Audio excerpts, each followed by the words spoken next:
Guys, ang Iloilo Batchoy nga pala ay malayo doon sa version ng batchoy na natitikman natin sa Metro Manila dahil yung sabaw nila na ginagamit ay iba yung timpla, tapos yung mga sabaw na ginagamit nila, tinatoppings nila ay iba rin yung timpla.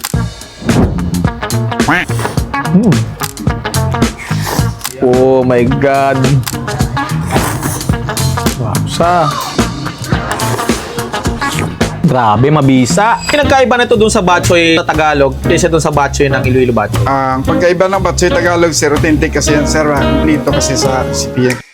So yun guys magandang tanghali sa inyo lahat. Pagising ko lang. Kasi ko na ng hapon ako nagising. Dire-diretso tulog. Umaga na kami natapos kakainom. Sarap ngayon magsabaw kasi may hangover, no? Kung natatandaan nyo guys, may nag-trending sa akin na batchoy 2 years ago. Yung Totos Iloilo Batchoy. Solid ang lasa nun. Yun ang mabisa sa hangover. Time check tayo guys, 5 PM. Kagigising lang natin dahil galing tayong inuman kagabi. Punta na lang natin yung Totos Iloilo Batchoy na nag-trending sa atin 2 years ago. Punta natin, pakita ko sa inyo kung ano yung mga laman ng Iloilo Batchoy at kung bakit siya tinawag na legit at authentic na batchoy. Tara.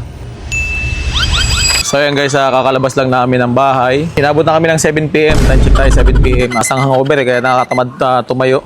Wala pa tayong almusal, tanghalian, diretso dinner na tayo. So punta natin yung pwesto ni Kuya Toto, yung Totos Iloilo Batchoy.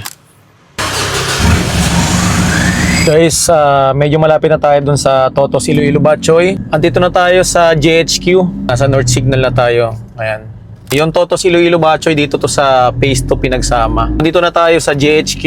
South Signal ata ang JHQ eh. Tapos paglagpas mo dito, andito na yung Phase 2 Pinagsama. So malapit na tayo dun sa Totos Iloilo Batchoy. So grabe yung cravings natin. Sagot sa hangover natin yan. So yan na guys, andito na tayo sa labas ng pwesto ni Kuya Toto, Iloilo Batchoy. Ito yung nag-trending sa akin ng 2024 at talagang pinilaan to ng blinag ko kasi guys, authentic at talagang masarap ang paggagawa ng Iloilo Batchoy nila. Tara guys, papakita ko sa inyo kung saan tong pwesto nila at kung ano yung mga toppings na nilalagay nila kaya kakaibang Iloilo Batchoy ang tinutukoy ko sa inyo. So yan guys let's go, labas tayo sa sasakyan. Ito yung pwesto nila. Mukhang mahilig yung may-ari sa green eh, kaya purong green.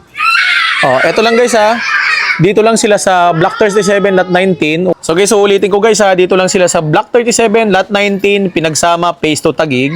Wasteable naman siya guys, pwede nyo i-waste yung Totos Iloilo Batchoy. Madali lang tong hanapin. So pasok tayo sa loob at tanungin natin si Kuya Toto kung may nagbago na ba sa mga menu niya, kung nagbago yung presyo o lasa. So tikman natin kung ano yung mga masarap na bago nilang mga menu nila dito. Hello Kuya Toto, magandang gabi. Magandang gabi po, sir. Kamusta? Boss, Kamusta Kuya okay Toto? lang, sir. After 2 years ko siyang i-vlog, kamusta naman yung benta ng ating batchoy? Maganda naman ang bintahan, sir. Tuloy-tuloy ang tao, sir. Madami naman tao. Opo, sir. Meron ka na pong bagong menu dito ngayon. Mayroon, sir. Ito rin, mayroon tayong silog, tapsilog. Anong silog po to? Baka naman po to, Baka tapsilog. po, tapsilog. Okay, Tapos meron magkano din, po itong tapsilog nyo? bali, 155 po. 155, may drinks na kasama. Yes, sir. Yes, sir. Ang dami ng kanin, no? Tapos, meron kang bagnet silog. Yes, sir. Yes, sir. Itong bagnet silog, magkano naman po ito? 155 din with drinks and sir. Pero syempre, hindi mawawala itong special batchoy nyo. Yes, ito sir. yung kilalang kilala sa inyong batchoy. Opo, sir. Opo, sir. Sir, tanong ko lang po, anong pinagkaiba nito dun sa batchoy dito na Tagalog kaysa dun sa batchoy ng Iloilo Batchoy? Ang pagkaiba ng batchoy Tagalog, sir, authentic kasi yan, sir. Kumplito kasi sa recipe yan. Kaya, Iba yung toppings. ibang toppings yan, sir. Iba rin yung timpla ng sabaw. Iba rin, sir. Iba, sir. So malayong malayo sa version ng batchoy ng Tagalog. Malayong layo, sir. Okay. So ito sir, meron kang regular na batchoy. Magkano Opo, po sir. to? 100 lang po, sir. Kasama the drinks din. May drinks siya kasama. Opo. So guys, sa personal, malaki yan kasi naka 0.5 ako. So ito siya. 100 pesos. Meron siyang kasama soft drinks. Meron na siyang atay, laman, itlog, tsaka chicharon, tapos maraming noodles. Opo. Tapos itong overload sir, magkano po to? 215, sir. With drinks na po yan, sir. Kaya 215. Good for May ilang person po to? Good for 2 person yan, sir. Kami 2 to kasama 3. 2 to 3 ko 2 ito. to 3 Ang dami person yan, no. Oh. PD 2 to 3, sir. Ay, ang dami. Meron pala rin kasamang puto yan, sir. May kasama po to. Opo, sir. Sige po. Nakalimutan tuloy. Magkano Ayan. po to? Ito, 215, sir. May kasama ng puto at saka drinks. 215 pesos, meron ka ng overload batchoy. Ayan, Iloilo authentic batchoy na maraming sahog at maraming laman. Tapos may kasama na siyang soft drinks. Meron na siyang kasamang puto. So, 215 siya. Tapos ito naman, 100 pesos, meron din siyang kasamang isang soft drinks. Opo, sir. Ayan. Pero kung ayaw nila ng puto or drinks, sir, pwede. May pan, may tinapay tayo, or rice, pwede po yun. Okay. May ano ngayon, may balita ako na magbubukas ka daw ng bagong pwesto. Saan po yan? Yes, sir. Bubukas kami. Unang buksan namin na pista, sir, sa Pasig po, sir. Sa banda sa harap ng simbahan. Okay. Tapos, ang pangalawang branch namin, magbubukas din kami sa Paranaque naman sir, sa Marian Road. Sa Ayun. papuntang Bikutan. Ayan, grabe sir ang, grabe ang expanded mo So, from dito sa first branch, second branch is Pasig, tapos pang third branch is Paranaque. Yes sir. So, ito po, Kweto. Tanong ko lang, anong oras pa rin kayo nagbubukas dito? Dito sir, minsan ay nagbubukas din kami na starting ng 7 or 8 hanggang 9 o'clock lang. ng Hanggang gabi. 9 o'clock. Sagad na yon. Sagad na yung 9 o'clock. Okay, sige to.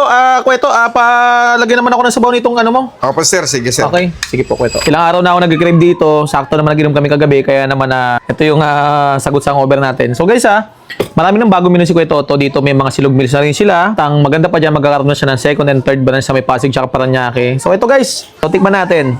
Tikman natin yung overload na bok choy. Masarap na sabaw, pero mas masarap to pag may chili oil. Lagyan natin ng chili oil. Ayan, chili oil. Mas mabisa to pag may chili oil Tapos lagyan natin ng mabisang soyo ng mga asawa nyo. So laban-laban na to. Ano?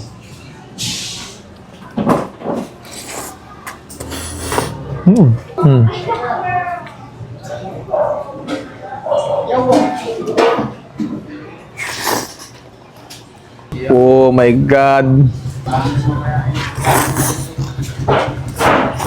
Wapsa.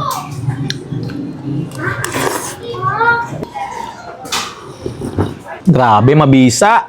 Sarap ng bok choy na to. Oh.